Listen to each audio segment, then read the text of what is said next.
Setting up aces with Houdini is actually pretty easy. Here's an image with aces, and here's an image without. The image without really sucks because we have clipped out highlights, our grays are very dull, and we don't have much detail in the shadows. With aces, we have all that detail. Start out by going to opencolorIO.org. Then go to Documentation, go to Quick Start for Artists, then go to Downloads. If you click this zip right here under Sample OCIO Configurations, nothing will happen. But if you right-click and say Open Link in New Tab, all of a sudden, it downloads. Once you've downloaded this chunky file, go ahead and double-click it a couple of times. Look for ACES 1.0.3, or whatever the latest version is, and drag it over to your own folder. In this case, I have Documents, OpenColorIO. Inside the folder, we have this config.ocio, and now we want to tell Houdini to load this in whenever it boots up. So going back to Documents, we can say Houdini 18.5, go to our Houdini environment variable, and say OCIO equals a path to that config file. So we have this /config.ocio. Go ahead and save that. And just to make sure that this worked, go to Edit, Color Settings, and be sure that under Color Correction, we're loading in this OCIO config that's specified to the path you just made. If it found it properly, you should notice that your viewport has this interesting blue gradient by default. Now if we render something, we're working with ACES space, and if we right-click, we can say Color Correction and change the implementation of ACES that we would like.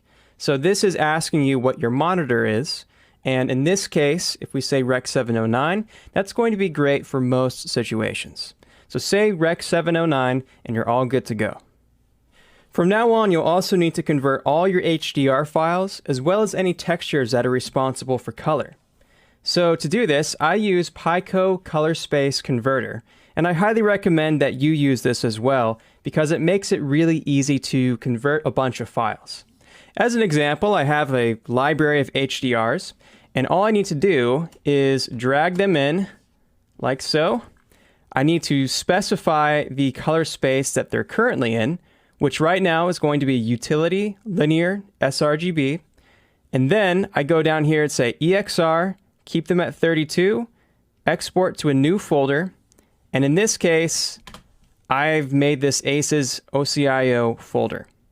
Once we do that, we need to apply this color space to all of these images right here, and then we press this button down here.